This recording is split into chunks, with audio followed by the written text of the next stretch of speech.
Bismillahirrahmanirrahim. Assalamualaikum warahmatullahi wabarakatuh. Alhamdulillah alladzi bi ni'matihi tatimmus shalihat walhamdulillah alladzi khalaqa fasawwa. Wassalatu wassalamu ala nabiyyina Muhammadin sallallahu alaihi wasallam wa ala alihi wa ashabihi wa tabi'ahum bi ihsan ila yaumiddin, amma ba'd. Subhanaka la ilma lana illa ma 'allamtana innaka antal alimul hakim. Allahumma anfa'na bima 'allamtana wa 'allimna ma yanfa'una warzuqna ilman yanfa'una. Allahumma inna na'udzu bika min 'ilmin la yanfa' wa min qalbin la yakhsha wa min nafsin la tashba' wa min da'watin la yustajabu laha. Allahumma la sahla illa ma ja'altahu sahla wa anta taj'alul hazana idza syi'ta sahla wa ja'alna ya rabbana kulla shay'in sahlan yassara. Amin. Bapak, Ibu, dan saudara-saudari sekalian jamaah salat tarawih rahimani wa rahimakumullah. Alhamdulillah, kalimat syukur kita haturkan kehadirat Allah Subhanahu wa taala dan juga salawat kepada Rasulullah dengan mengucapkan Allahumma shalli ala Muhammad wa ala ali Muhammad. Jamaah sekalian rahimani wa rahimakumullah, di bulan Ramadan ada satu momentum yang menjadi sesuatu yang berharga bagi kaum muslimin. Ada satu momentum yang menjadi hadiah dari Allah kepada orang-orang yang beriman, yaitu momentum dikabulkannya doa-doa.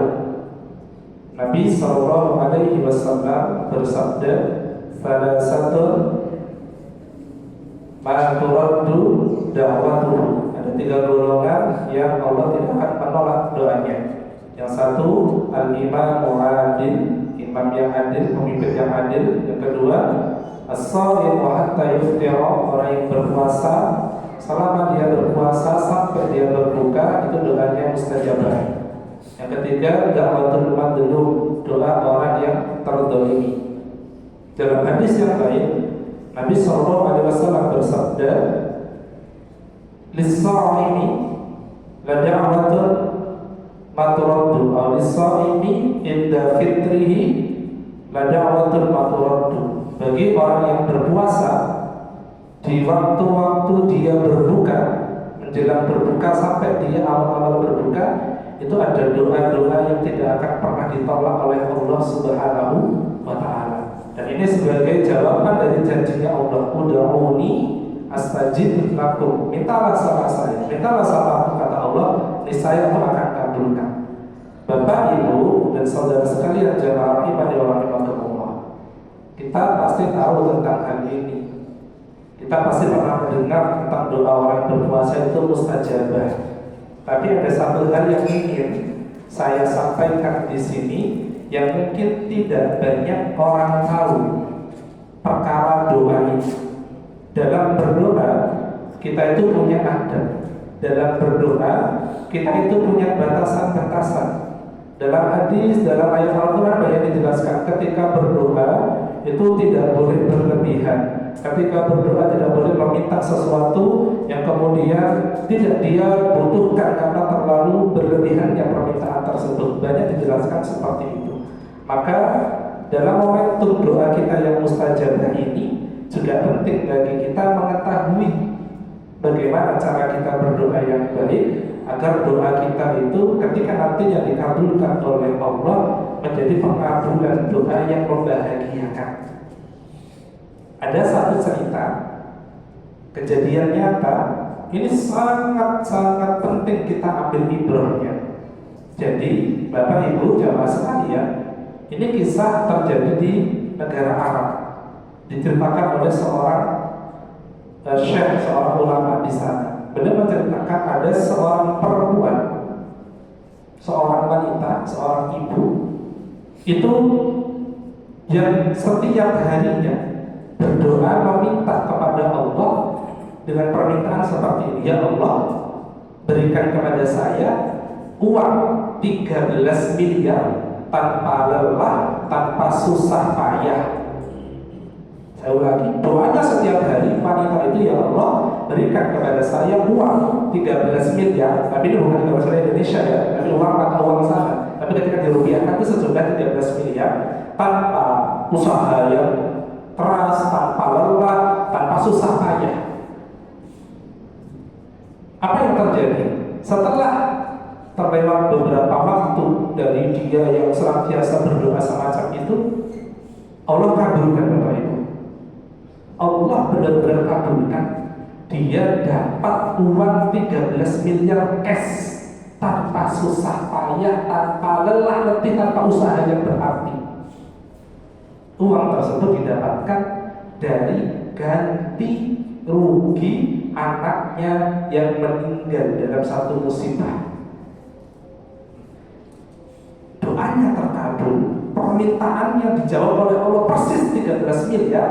Tapi Allah mengabulkannya dengan mengambil anaknya, mengambil putranya meninggal dunia, kemudian mendapatkan ganti ya, dari peristiwa itu diberikan kepada ibunya sejumlah 13 miliar.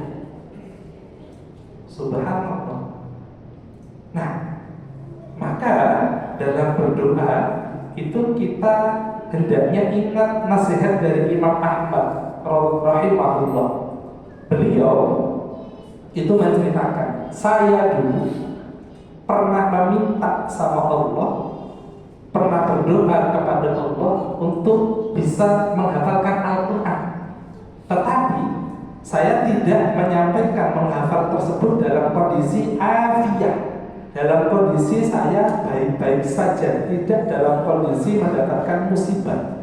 Maka tidaklah saya menghafalkan Al-Quran kecuali dalam kondisi saya di dalam penjara.